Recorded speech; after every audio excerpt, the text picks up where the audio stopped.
You're not going to want to hear this, but the quickest way to grow your account when it's smaller, 5K, like we said in the last episode, is actually to sit on your hands for as long as possible. That doesn't make sense to some of you because you're going to want to do the feel good thing, which is to take the trade off by the end of the day. This here is the problem. It's hard enough to find winning trades in the first place.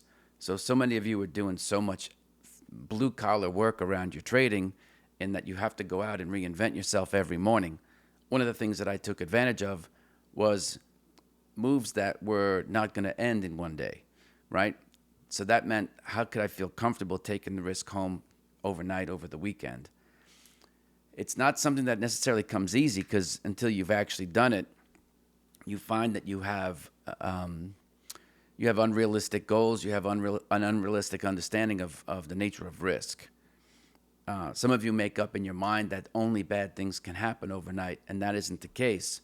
Now, of course, there will be times when you'll be in a position and it'll move against you. But that happens in almost every trade that I'm in, right? So I don't take it personally if, it moves up, then there's a retracement, then it moves up again, then there's another retracement, because I position size accordingly. Now, sometimes you can use ATR, sometimes you can use structure.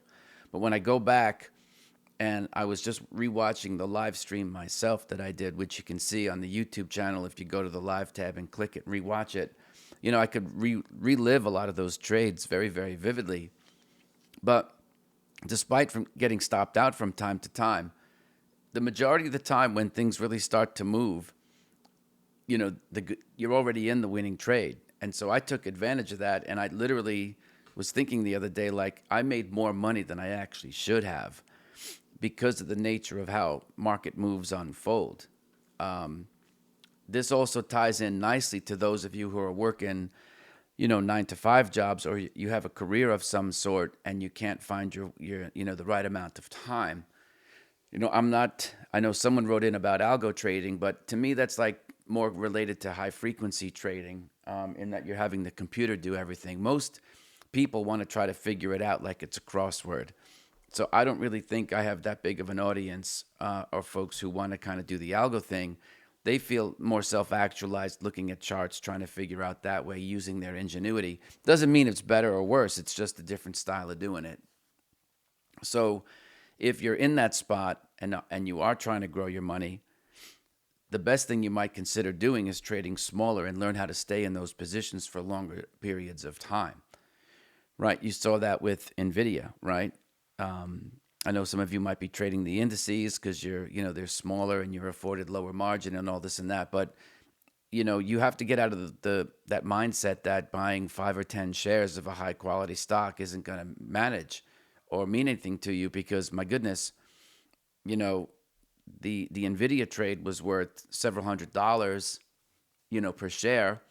Coco kind of moved the same way. They did increase the margin on you, but nonetheless, when I sit back and think about the trades where I made the most money, it wasn't because of the ingenuity of my having to add and remove risk, constantly moving my money. While it's true, I did add to my winners at key inflection points.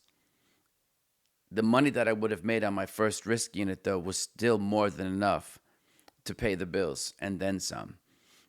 That's what I learned to do first. I later learned to add to my winners at key inflection points, knowing again where the protective stops would be. So if you find like you're kind of shoveling sand against the tide and you're kind of making and losing and you're not really growing your account, before you would learn a new trading strategy, I would say go back and look at the trades that you were in, and then look at where did they go after you got out. Because you might have already uncovered something that's quite genius in your own trading, is that you found the good names to start with. You just got out of them too soon, right? So the key to that is, like I've said, is learning to live with the uncertainty. Because if you want to have the feelings of growing your account, that might be on the other side of a feeling that you're not willing to feel right now, which is, I'm a little skittish about taking risk home overnight over the weekend. Now, doing that doesn't mean you're an investor. Even if you I've held positions for 12, 13, 14 weeks. just because the moves were pronounced and they kept going.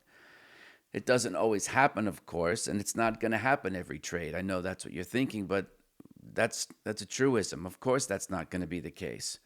But you're never going to experience that if you automatically remove or take your winners off too soon. To me, if your exit criteria aren't hit, there's no reason to remove the risk from your portfolio. Risk is a good thing. You can't make money without risk.